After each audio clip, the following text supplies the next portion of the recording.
제가 질문 하나 던져볼게요. 복음을 아는 것, 복음을 믿는 것, 그리고 복음을 행하는 것. 이 세 개가 같을까요? 다를까요?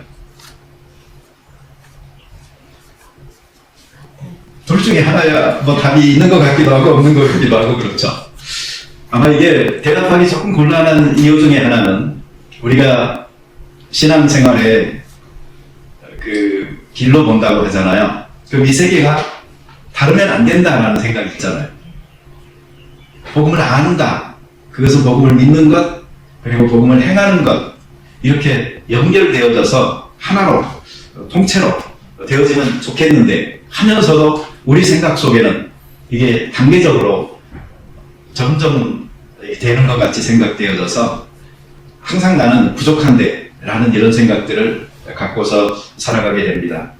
그래서 성경에서 복음에 합당하게 사시오라는 그 말씀의 도전만 나오면 뭔가 좀 부끄럽고 이게 쪼그라드는 그런 느낌을 우리가 갖게 됩니다.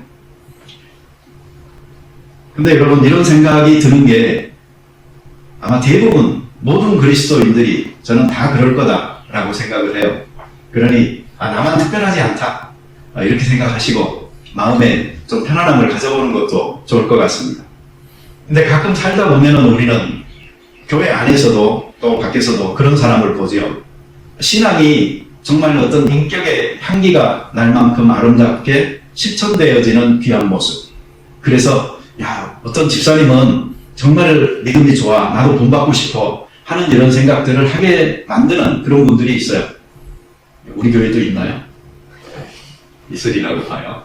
그리고 그런 분들을 여러분들이 빨리 많이 찾고 발견하여서 여러분들도 그렇게 닮아갈 수 있도록 노력을 해야 됩니다. 자, 이런 것들이 조금씩 차이가 나긴 하지만 그래도 비슷하게 가면서 점차적으로 발전하여 갈 수 있다면 이것이 하나님을 기쁘게 하는 삶입니다.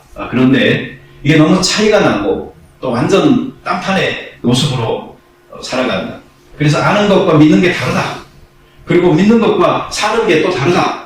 이렇게 되어져 버리면 그게 참 신앙의 길에서 벗어나서 지난주에 우리가 살펴봤듯이 서기관과 바리새인의 그 종교인의 길을 걸어가고 있을 수가 있다는 것도 우리는 좀 생각해 봐야 되겠습니다.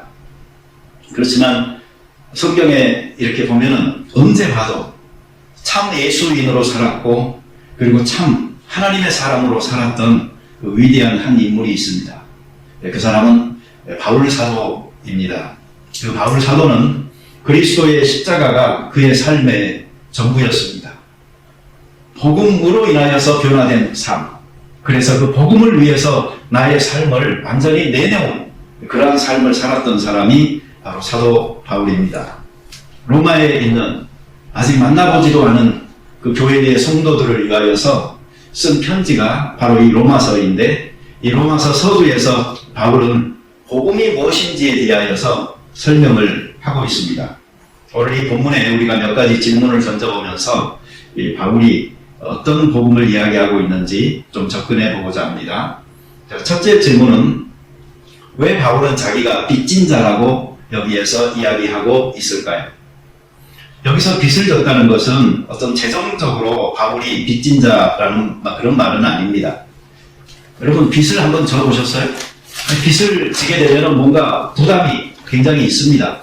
마음에도 그렇고 생활하는데도 그렇고 거기서부터 자유롭지가 않습니다. 그런데 그러한 마음의 상태를 바울이 가지고 있었는데 그것이 바로 복음에 대한 그 빚진 자라는 생각이었습니다. 그가 왜 이렇게 생각했는지는 그의 그 과거를 보잖아요. 그러면 많이 이해가 됩니다. 첫째로 바울은 율법적인 사람이었습니다.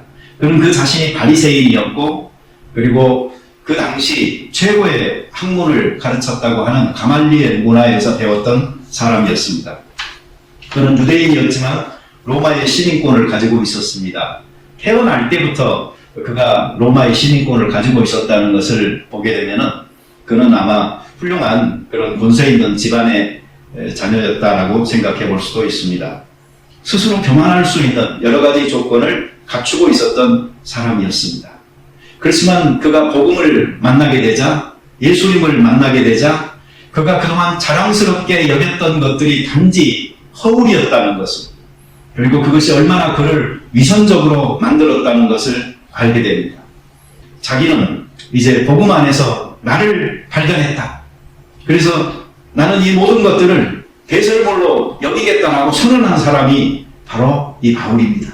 그렇기 때문에 바울은 자기가 가졌던 모든 것들을 다 버릴 수 있었고, 그리고 자기가 발견한 이 한 가지 복음의 그 길을 위하여서 푯대를 향하여 달려갈 수 있는 사람이 되어졌던 것입니다.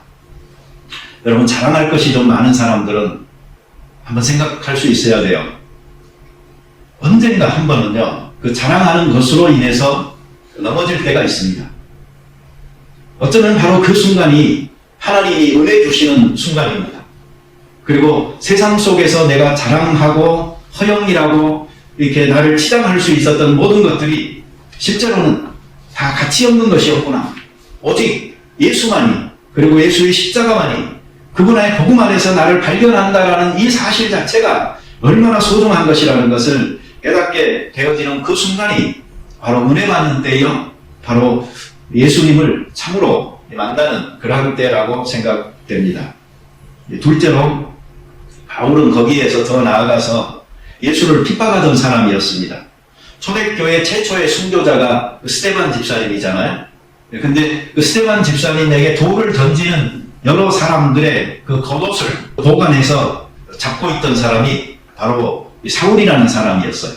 근데 이 사울이라는 사람이 나중에 변하여서 바울이 되는 것입니다. 사울이라는 이름은 큰 자라는 뜻인데 나중에 그가 변화되어져서 자기 이름을 바울이라고 합니다. 그래서 큰 자가 작은 자가 되어지는 이 변화, 이것이 바울에게 일어났습니다. 오늘날 또 은혜 받은 사람들에게는 이런 변화가 있습니다. 스스로를 큰 자라고 여겼던 사람들이 자기가 얼마나 무가치한 사람인지를 깨닫고 겸손의 자리에 내려갔을 때에, 그때가 바로 은혜 받은 사람으로서 이제 신앙생활의 삶을 시작할 수 있게 되는 것입니다. 여러분, 교만하면은 하나님께서 낮춘다는 거 아시죠?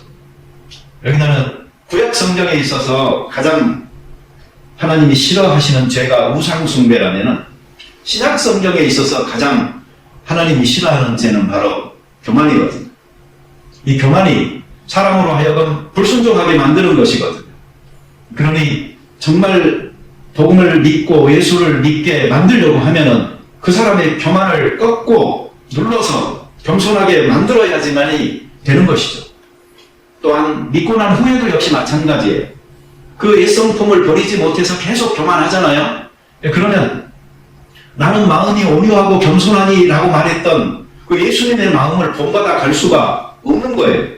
그래서 우리들 신앙의 삶이라는 것은 사실은 뭐 여러 가지 거 많은 것 같지만 예수님 닮아가는 것이 가장 중요한 것인데, 그 예수님의 마음이 온유하고 겸손하니 그 마음 본받아 가기 위해서는 내 속에 있는 교만이 깨뜨려져야지만 예수님을 닮아갈 수가 있게 되는 것이니, 나의 교만을 꺾는 여러 가지 환경들은 나에게 은혜 주시기 위한 하나님의 준비하심이다, 이렇게 생각할 수 있어야 됩니다. 정과 망치로 원한 것들을 깨어 부심으로 우리를 예수 그리스도 닮은 인격으로 살아갈 수 있도록 만드는 이 하나님의 놀라운 역사하심, 그것은 실제 우리의 환경 속에서는 아픔이 될 수가 있고, 이것이 우리가 정말로 피하고 싶은 것일 수도 있지만, 그러나 하나님께서는 그러한 방법을 통해서 우리를 다듬어가고 계시는 것입니다. 사울이었을 때 그는 예수 믿는 사람들을 잡아 죽이기 위해서 허가까지 받아가지고 다메섹 도상으로 지나가고 있었죠. 그런데 그때 하늘에서 음성이 들렸습니다. 사울아, 사울아, 그러니까 누구십니까? 그러니까 나는 너가 핍박하는 예수라. 그러면서 나는 너를 이방인들에게 전도하기 위한 그릇으로 내가 너를 택했다라고 이야기하시죠. 이 놀라운 그 변화의 그 순간을 맞으면서 사울은 눈이 멀게 됩니다. 그래서 그 여행을 멈추게 돼서 그의 교만함이 깨어지고 아나니아를 통하여서 그가 이제 다시 눈을 뜨게 되자 나중에 완전히 변화된 사람으로, 그래서 핍박자에서 복음 전하는 자로 바뀌는 이 극적인 변화가 일어나게 되는 것이죠. 근데 바울처럼 이렇게 갑자기 바뀌잖아요. 그럼 문제가 한 가지 있어요. 사람이 잘 안 믿어요. 분명히 우리를 잡아 죽이려고 했던 사람인데 갑자기 저 사람이 예수님을 증거하는 사람이 돼버리니까 사람들이 잘 못 받아들이는 거예요. 그러니 여러분, 갑작스러운 변화보다는 좀 천천히 그렇지만 지속적으로 이루어지는 이 변화를 더 여러분 좋아하시고 그렇게 잘 되실 수 있게 되기를 바랍니다. 실제로 신앙생활이라는 것은 갑작스러운 은혜도 있지만 또 이 점차적인 이 은혜로 우리를 탄탄하게 만들어 가시는 은혜도 있는 것이니까 거기에서 온전한 인격으로 잘 구비되어져 가는 것이 참으로 필요한 것입니다. 그런데 가끔은 갑자기 은혜 주셔요. 그러면 또 어떻게 해야 돼요? 순종하셔야 돼요. 그래서 갑자기 변화되기도 하시고 그러셔서 자기의 변화를 통하여서 하나님께 또 영광을 돌리는 그런 사람도 되어져야 되겠습니다. 어찌됐든 율법주의자였고 또 예수를 핍박하는 그런 바울이었기 때문에 바울은 너무나 잘 알고 있었어요. 자기는 예수의 은혜와 사랑으로부터는 너무나 거리가 먼 사람이라는 것을, 다시 말하면 자격이 없는 사람이라는 것을.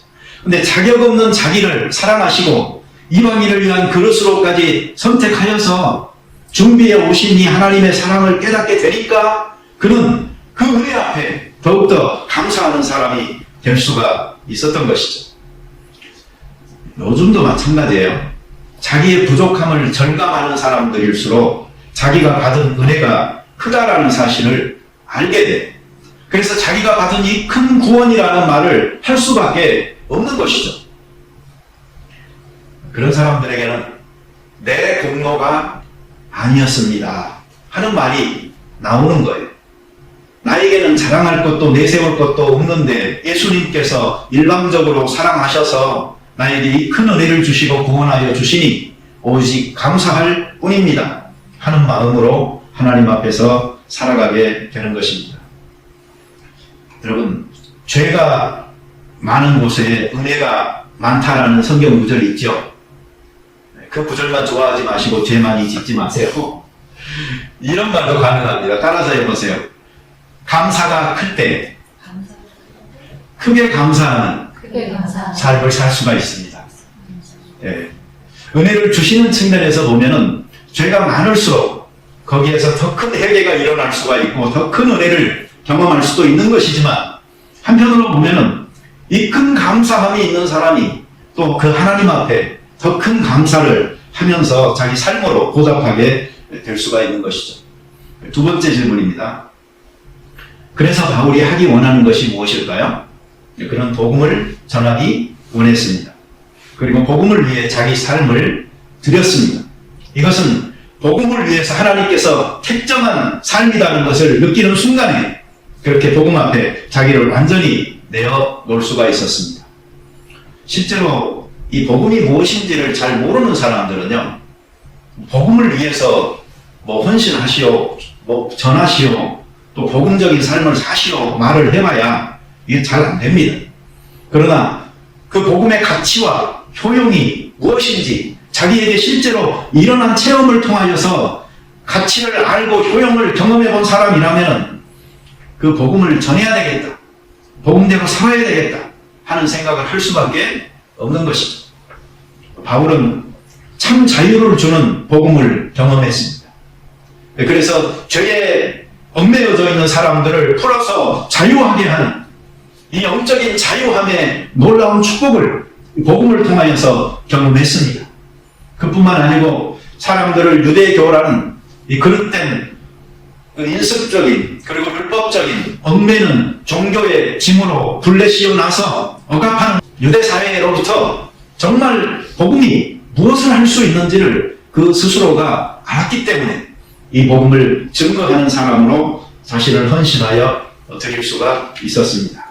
그래서 그는 할 수 있는 대로 이 복음을 전하려고 하는 열심이 그 속에서 생겼다라고 말을 하고 있는 것이죠. 한국에 가보니까 이 길거리나 전철 그 입구에서 복음을 전하는 전도자들이 아직도 있더라고요. 그리고 또 집집마다 돌아다니면서 이 축호 전도를 하는 전도도 있을 수도 있고, 또 교회적으로는 뭐 새생명 전도 집회라든가 이런 것들을 통하여서 전도를 하기도 합니다. 그런데 이 시대에 가장 합당하고 또 효율적이고 지속적으로 할 수 있으면서 가장 자연스러운 전도의 방법은 관계에서의 전도입니다. 그리스도인들이 삶을 살아가면서 생활 속에서 만나는 주변의 사람들에게 이 복음을 전하는 것. 그것은 내가 복음을 먼저 믿고 구원받은 자로서 살아가는 삶의 본도 포함되어져 있지만, 그러나 말을 통하여서 그들에게 전하는 이 복음의 전도가 참으로 효과적인 것입니다. 그래서 이 교회에 자꾸 모이라고 하고 사람을 묶어두는 교회보다는 교회에서 예배하고 그리고 훈련하여서 사회 속에서 빛과 소금으로서의 삶을 살아갈 수 있도록 무장시켜 주는 일에 집중하는 교회가 훌륭하다라고 생각을 합니다. 요새 제가 보면은 요번 주 같은 경우는 제가 많은 사람들을 그래도 교회에서 만날 수가 있었어요. 네, 그런데 지난주 같은 경우는 내가 한 명도 우리 교회에서 못 만났어요. 그러니까 한번 생각해 보세요. 나는 이제 월요일부터 토요일까지 계속 사무실에 오후에 한 12시부터 나와가지고 한 7시까지 계속 있는데, 어떤 때는 내가 한 명도 그렇게 주중에 안 오잖아요. 그러면 내가 유배당한 느낌이 들어요. 사무실에 사람들이 나를 가둬놨구나, 이런 생각도 듭니다. 그래서 이제 지난주 같은 경우는 뭐 이럭저럭 여러 사람들을 많이 만났어요. 그러다 보면은 또 나의 그냥 일이고 나의 기쁨이다 하는 생각도 들어요. 그렇지만 여러분들하고 제가 만나지 않을 때에도 저는 기도를 합니다. 우리 교회 성도들 어디서 무엇을 하든 그곳에서 하나님의 사람으로 좋은 본을 보이고 또 여러 가지 시험 가운데서 잘 승리할 수 있도록 해달라고 기도합니다. 자, 세 번째 질문입니다. 복음을 전하기 위해서 바울에게 필요했던 것은 무엇이었을까요? 그것은 복음을 부끄러워하지 않는 것입니다. 그리고 복음을 자랑스럽게 여기는 것입니다. 이 두 가지가 바울에게는 있었어요. 그래서 복음을 전하는 자가 될 수가 있었습니다. 복음을 부끄럽게 여기는 사람이 있을 수가 있어요. 그런데 이 사람은 사실은 복음을 제대로 이해하지 못했거나 그 복음 그 경험이 자기에게 일어나지 않았거나 하는 사람이지, 실제로 그 복음을 제대로 받아들였고 그리고 만났고 한 사람은 이 복음을 자랑스럽게 생각할 수밖에 없습니다. 자기에게 일어난 이 구원의 체험이 유대인이나 헬라인 어떤 한 민족이나 어떤 인종에게 제한되어지는 게 아니고 모든 사람에게 구별 없이 차별 없이 다 구원을 주시는 하나님의 능력이라는 것을 믿기 때문에 그런 전하게 되는 것입니다. 복음의 핵심은 예수님입니다. 그리고 십자가입니다. 우리의 어떤 장점이나 공로가 아닌 것입니다. 그래서 바울은 한때는 표적을 구하는 유대인들 그리고 지혜를 구하는 헬라인들에게 맞춰서 이 복음을 전하려고도 해봤습니다. 그러나 그게 실패했어요. 그래서 그가 발견한 것은 오직 예수 그리스도의 그 십자가의 능력밖에는 전할 것이 없다. 그래서 나는 이제 이것만 전하겠다라고 결심을 하고 십자가에 못 박힌 예수 그리스도 그리고 부활하신 예수 그리스도를 열심히 전했던 것입니다. 그 전도를 하시더라도 여러분 우리 교회에 와보라고 운수같이 예쁜 청년도 있고 그죠? 돼지갈비 같은 맛있는 밥도 있고 뭐 이렇게만 하는 것은 뭘까요? 이건 어떻게 보면 그냥 교회 선전하는 거예요. 그리고 교회로 인도하는 거죠. 그런데 거기에 복음을 전한다는 그 개념은 지금 빠져 있잖아요. 근데 정말 복음을 전하려면 예수님이 어떤 분인지 그리고 십자가가 무엇인지 그 십자가와 그 빈 무덤의 사건을 통하여서 어떤 일이 일어났는지를 설명하고 그래서 구원에 이를 수 있도록 해야 되는 것이죠. 예수님께서는 내가 곧 길이요 진리요 생명이니 라고 말했어요. 그런데 예수님의 그 말씀 속에 마지막 부분에 보면은 나로 말미암지 않고서는 아버지께로 올 자가 없느니라 그랬어요. 오직 예수님만이 구원에 이룰 수 있는 길이요 진리요 생명이 되시는 것입니다. 그래서 바울 사도는 사도행전 16장 31절에서 이렇게 외쳤어요. 주 예수를 믿으라. 그리하면 너와 내 집이 구원을 받으리라. 사도행전 4장 12절에서는 이 내용이 아주 명확하게 설명이 되어 있는데, 다른 이로서는 구원을 받을 수 없나니 천하 사람 중에 구원을 받을 만한 다른 이름을 우리에게 주신 일이 없습니다. 그러니 여러분, 다른 이름을 붙들고 구원 얻을 수 없습니다. 오직 예수님의 이름만이 우리를 구원하게 하는 것입니다. 자, 네 번째 마지막 질문입니다. 그래서 바울이 깨달은 이 복음의 핵심은 무엇인가요? 그것은 하나님의 의입니다. 하나님의 의가 나타나야 합니다. 사람의 의가 아닙니다. 다시 말하면 사람의 선함이나 장점이나 어떤 공로나 업적의 문제가 아니고 예수 그리스도를 통하여 옷을 갈아입듯이 하나님의 의로 덧입는 것이 우리에게 일어나야 된다 하는 말입니다. 그러니 이런 사람들은 어떻게 보면 되게 위험합니다. 나 착하잖아. 나처럼 난 살아봐 하는 사람들. 그 사람들은 복음으로 입장에서 본다면 복음과 제일 멀리 떨어져 있는 사람일 수가 있어요. 자기를 믿을 수가 있거든. 자기를 신뢰할 수가 있거든. 오직 의인은 믿음으로 말미암아 살리라. 이것이 바로 성경에서 제시하고 있는 구원의 방식입니다. 로마서에 나타난 이 말씀은 구약 성경 하박국 2장 4절에 나타나는 말씀입니다. 보라, 그의 마음은 교만하며 그 속에서 정직하지 못하라. 의인은 그의 믿음으로 말미암아 살리라. 여기서 그의 마음이 교만하다, 또 정직하지 못하다, 이것은 갈대아 사람들, 바빌론 사람들을 의미하는 겁니다. 하박국 선지자가 하나님에게 질문을 던진 거예요. 하나님, 우리가 죄를 지어서 우리를 벌하신다는 건 알겠는데 왜 하필이면 우리보다 더 악하고 못된 저 갈대아 바벨론 사람들을 통해서 우리를 심판하려고 하십니까? 이렇게 물었거든요. 그런데 거기에 대한 하나님의 답변이 무엇인고 하니 바로 이 말씀인 거예요. 그들은 교만하고 부정직하다. 그러나 그들이 너희를 괴롭히고 있다고 해서 걱정하지 말아라.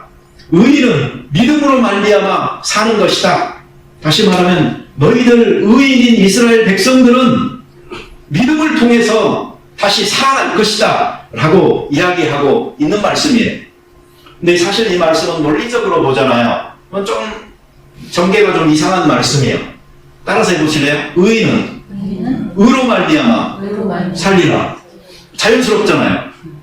그죠? 의인은 그 의가 그를 살리는 것이 된다면 좋은 것인데 성경에서는 그 말을 빼버리고 의인은 믿음으로 말미암아 살리라 그런 거예요. 의인도 회개해야 구원 얻을 수가 있고요, 죄인도 회개해야 구원 얻을 수가 있는 것은 마찬가지예요.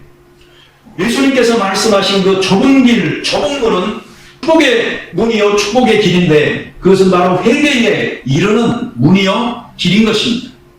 그러니 회개해야 된다는 것은 온 천하를 향하여서 하나님이 모든 사람에게 하신 말씀이지 죄인들에게만 회개하라고 하신 게 아닙니다.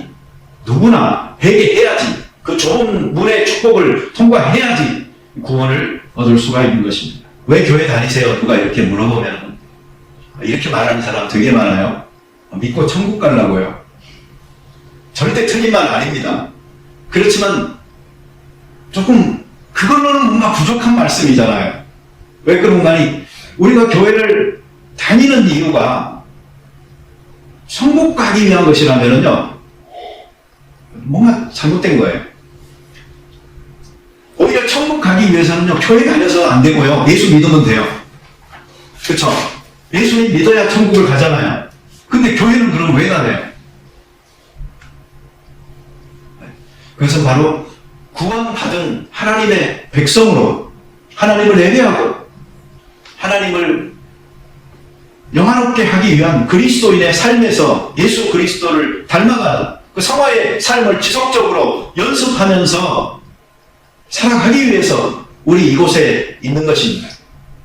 그리고 내가 구원받고 천국 가기 위해서 교회에 나오는 것이 아니고 나처럼 또 이제 믿음을 새로 시작하는 사람들에게 내가 어떻게 하면 도움을 될 수 있을까라는 생각에서 섬기기 위하여서 나의 필요에 의해서 나온다기보다는 나를 필요로 하는 사람들을 위해서 내가 무엇인가를 하기 위해서 나온다. 이 말이 저는 더 적절하다라고 생각합니다. 한번 생각해 보세요. 교회에 화장실에 휴지 없다고 집에서 가져오시는 분도 있잖아요. 근데 교회에 있는 화장지를 갖고 가버리는 사람도 있잖아요. 내가 지난주에 깜짝 놀랐어요. 세상에 그 화장지를, 그 큰 걸 그렇게 가져가 버리는 사람. 그래서 아까 제가 강조한 거예요. 화장실 가실 때 큰 가방 들고 가지 마시라고. 의심받을 수가 있어요. 저 신학을 공부했습니다. 전도사가 됐습니다. 목사가 됐습니다. 목회를 하면서 저를 괴롭히는 사람도 많이 만났고 정말 어려운 환경도 많이 당했습니다.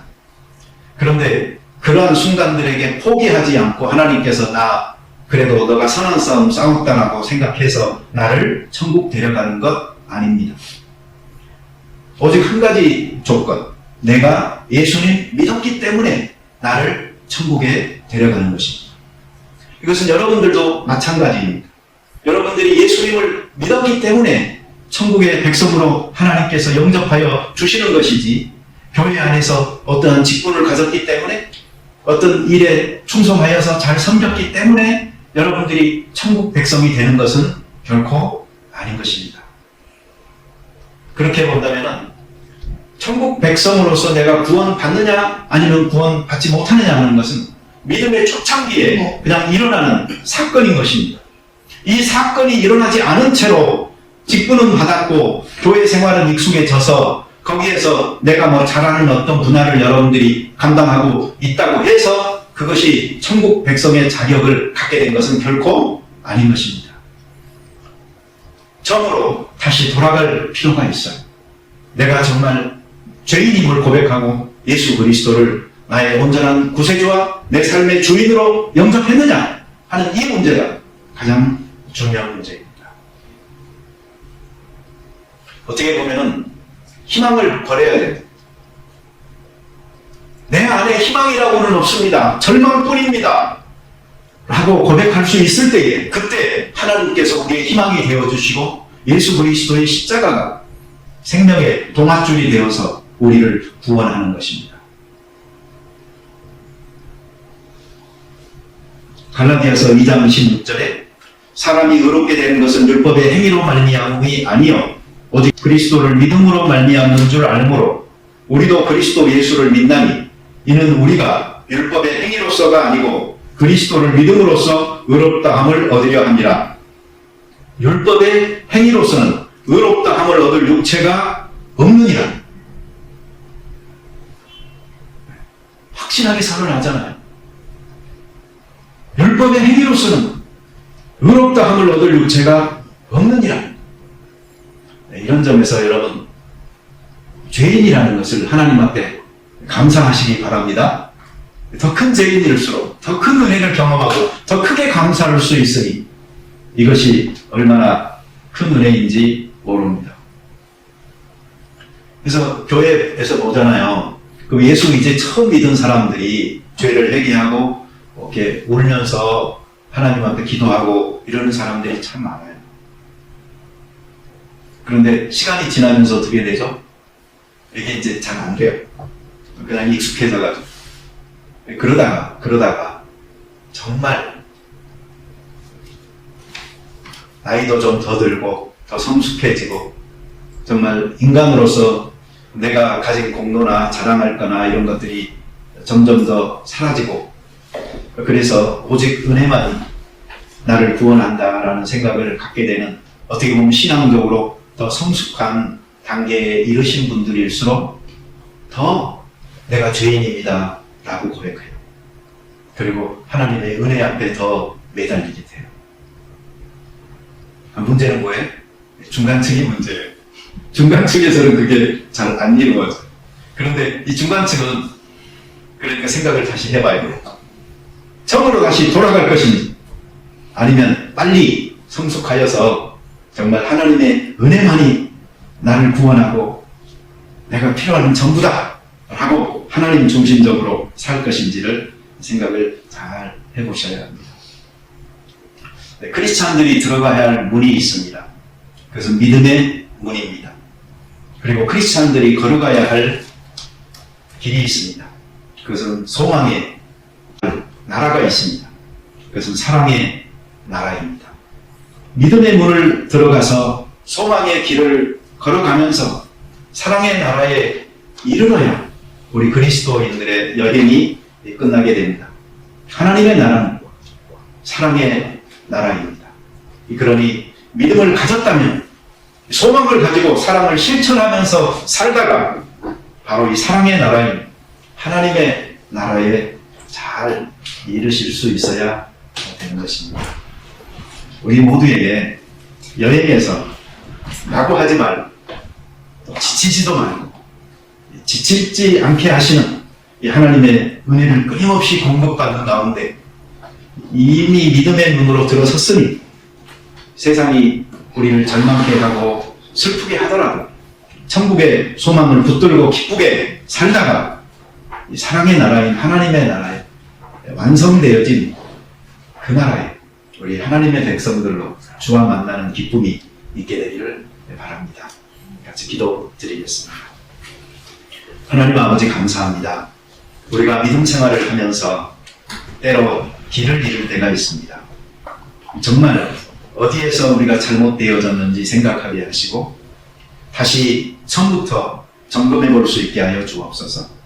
십자가의 은혜를, 예수 그리스도를 만나는 부분에서 내가 실패했다면 다시 거기에서부터 겸손하게 시작할 수 있도록 하시고, 내가 그렇게 시작을 했지만 어느덧 내 눈물에 샘이 말라버렸고 완악하고 강팍한 마음으로 매너리즘에 빠진 채 살아가고 있는 사람이라면 이 영적 침체에서 빨리 벗어나 하나님의 은혜 붙들고 하나님 은혜에 의지하여 살아가는 성숙한 단계로 성장해 나갈 수 있도록 축복하여 주시옵소서. 우리 속에 있는 어떠한 장점도 어떠한 자랑거리도 하나님 앞에서는 이 구원의 증거가 될 수 없다는 것을 믿고 오로지 회개하고 하나님 앞에서 이 좁은 문, 좁은 길을 통하여 천국의 사랑의 나라에 소망의 길을 걸어갈 수 있는 저희들 되게 도와 주시옵소서. 예수님의 이름으로 기도드립니다. 아멘.